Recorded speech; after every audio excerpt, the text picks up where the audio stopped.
For decades, the image of NASCAR was partially shaped by another series, one with high competition that produced champion drivers, instantly ready to win once they entered NASCAR. The American Speed Association name meant tough drivers, competing on some of the greatest short tracks in the Midwest. While the series existed for a few decades, it left a big impact on auto racing. In the late 1960s, NASCAR was very centralized in the Southeast, racing at tracks with huge grandstands. Stock car racing was popular. There was a market for it at dozens of great short tracks that NASCAR didn't race at, ones in the Midwest, for racers who didn't live in NASCAR's backyard. The ASA was formed in 1968 to sanction races on short tracks for stock cars and briefly sprint cars. The organization grew quickly, and they created their national tour in late 1972, then known as the Circuit of Champions, to serve as their top level. The series realized most of their races held other jobs. The events, thus, had to be within towing distance for teams to race and get back home within a few hours. At the time of its creation, ASA President Rex Robbins said the series would give the racers a chance to gain experience if they wanted to move to a larger series. Darrell Waltrip won the first race at Salem Speedway. Dave Sorg was the first national champion. In the mid-1970s, Mike Eddy won 2 championships. Moose Myers won in 1975. Dave Watson won in 1977. And then the ASA produced one of its best graduates, a 19-year-old Mark Martin, who won 3 straight championships and then went to NASCAR. While it started as a series for short tracks, the ASA grew their schedule. In 1978, Bob Seneker won the first race at the Milwaukee Mile. In 1981, they held their first race on a superspeedway when the series went to Michigan. In February 1983, the ASA then raced in an indoor stadium. A quarter-mile track was created on the concrete floor of the Pontiac Silverdome.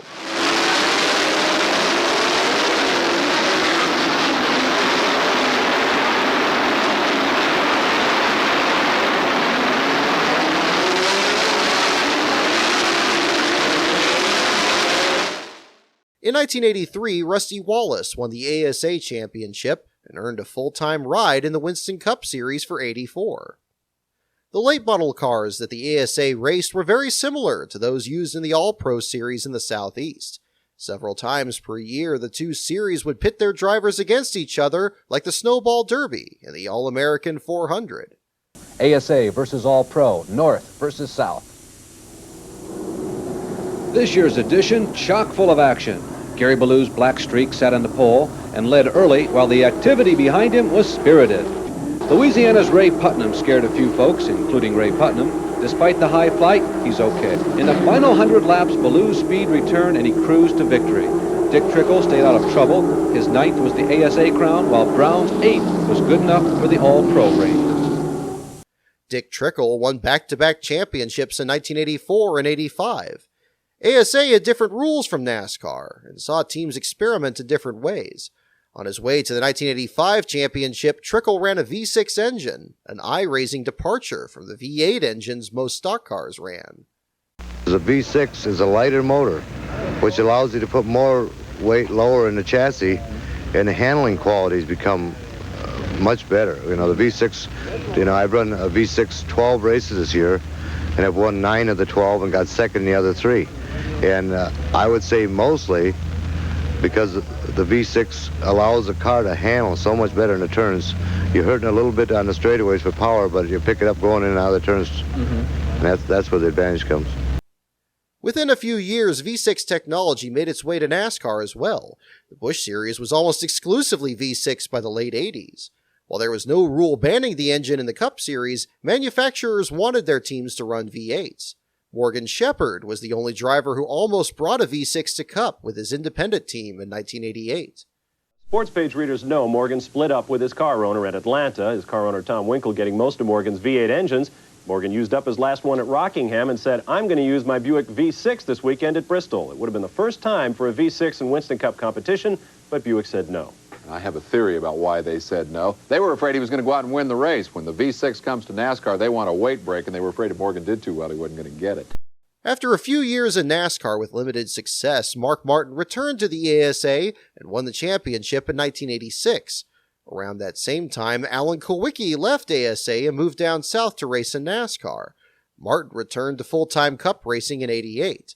By 1989, Dick Trickle joined the Winston Cup Tour and won Rookie of the Year at age 49.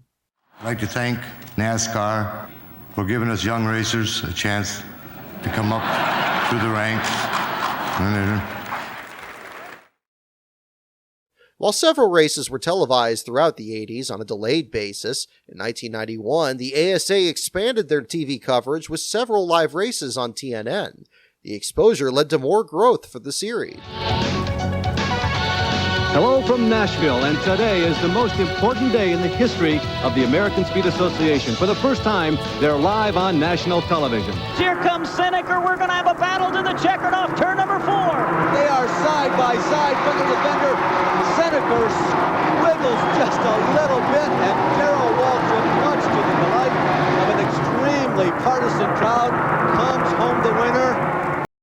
Throughout the 90s, ASA produced many memorable moments, including a snowstorm in August 1992 at Race City Speedway in Alberta, Canada. Now this yellow may be coming out for a wet racetrack. The snow has become very heavy and it reaches the equivalent of being a rain shower, but that is snow falling down. This is my first American Speed Association race ever interrupted by snow. While the series was still known for short track racing, the ASA would race anywhere they could. In 1992, they began running on road courses, including Brainerd, Topeka, and Mosport. Yes, those are ASA cars, and watch this. Yes, they are turning right. This was easily the most unique race in ASA history, and maybe the most important. That is Leighton Reese, an ASA regular, but an outstanding road racer, almost moving into first place. John Cadman Jr. holds that position. Reese remarkably recovers, losing just a few seconds. He had the fastest car on the track at the end of the race, but it was too little, too late, as John Cadman Jr. wins his first ASA race that he ever competed in. Throughout the mid-90s, NASCAR teams continued to hire ASA racers like Johnny Benson, Ted Musgrave, Butch Miller, and Tony Raines, knowing they would be instant contenders to win races. These drivers didn't need a period to develop into good drivers. They were at the top of their game already. Benson won the 1993 ASA Championship and then won the 1995 Busch Series Championship. ASA also had drivers who didn't want to move to NASCAR and were content to be series regulars. Drivers like 7-time champion Mike Eddy and all-time wins leader Bob Seneca. Seneca had 85 wins, but none more dramatic than at Jennerstown in 1995. Two great drivers, one of the younger ones and one of the veterans, going wheel to wheel out of the final turn. Who will get the stripe first? It is going to be sideways Bob Seneca over the pit wall, and it looked like he got the door of his car across the finish line first to take the checkered flag here. By the late 90s, drivers were sent to ASA to improve their skills before heading to NASCAR. The 1998 season saw the emergence of Jimmie Johnson and Adam Petty. Johnson won the Rookie of the Year award, while Petty got his first career win. Number 4, Adam Petty keeps it pointed straight. He will win the Kansas City Excitement 300. You gonna call your dad on spree? I'm getting ready to call my mom. Right now, on the spree going, that's right. 1999 was an important year for both NASCAR and the ASA, with a moment tied together that would grow NASCAR and ultimately kill the ASA. Before that year, NASCAR tracks had the responsibility to negotiate their own TV coverage with whatever networks they wanted. NASCAR decided that if the series negotiated the TV rights for all tracks together, everyone would make a lot more money. That resulted in a $2.8 billion deal where Fox, TNT, and NBC would share the broadcast rights. NASCAR's longtime partner CBS couldn't match that price and would no longer air races beginning in 2001. However, CBS took the opportunity to invest in ASA and bought a 25% ownership share of the entire series in January of 2000. They plan to continue showing races on TNN with an exclusive contract through the 2004 season. But CBS's plans were changed 3 months later when Viacom bought the cable network CBS owned and moved TNN under the control of MTV. Trying to attract new demographics, TNN was renamed from the Nashville Network to the National Network. And just like that, ASA's TV rights were controlled by a company that had no interest in the series and would continue to show races out of an obligation. In 2001, ASA was dominated by Johnny Sauter, who won 10 races and the championship. Sauter was quickly hired by Richard Childress Racing to replace Kevin Harvick in the Busch Series. In 2002, a 17-year-old Kyle Busch raced the full ASA schedule. But the TV deal derailed a long-time series.